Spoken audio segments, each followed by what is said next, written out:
this is Lady Boulay, and thank you for clicking on the video. Hello, this is Lady Boulay, and thank you for clicking on the video. Thank you for your support. Thank you for all you do to support the channel.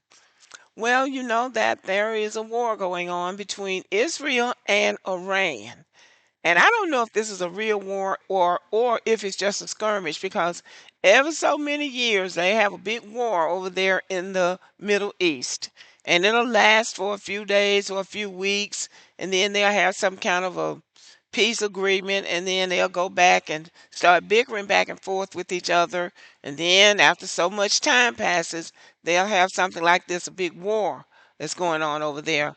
Now, Israel contends that Iran cannot have nuclear weapons.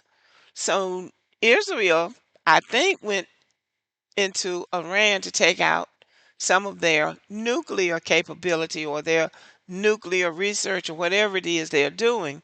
So they went in and struck Iran, and Iran came back, and they didn't come to play.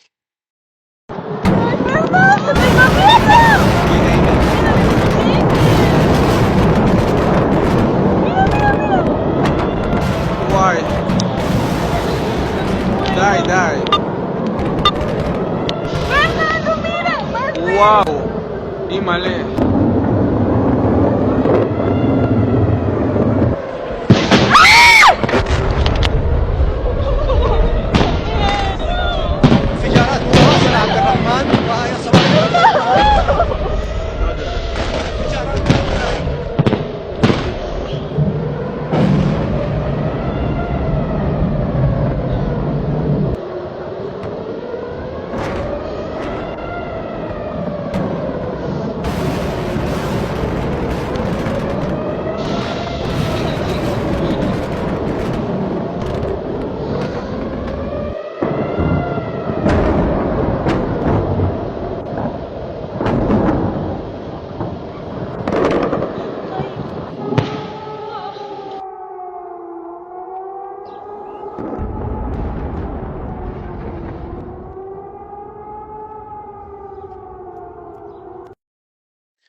So this says Iran has launched the largest attack on Israel in history.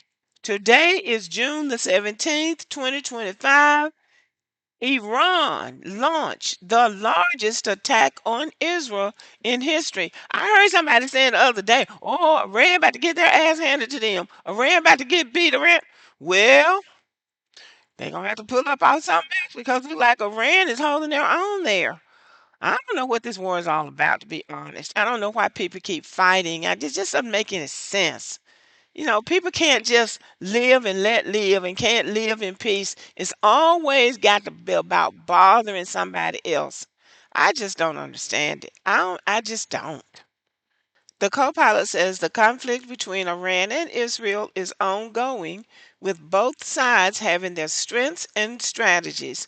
While Israel stands out with its advanced technologies and air superiority, Iran draws attention with its numerical superiority and asymmetric warfare strategy. The conflict has the potential to escalate into a regional war between two nuclear powers. So it sounds like Iran got the nuclear powers after all. Trump says Iran is not winning the war with Israel. They should talk immediately before it's too late. Donald Trump is the last person that should be saying anything. President Obama brokered a deal with Iran about nuclear weapons, and they had an agreement. And Donald Trump came in and basically tore up the agreement when he was first elected.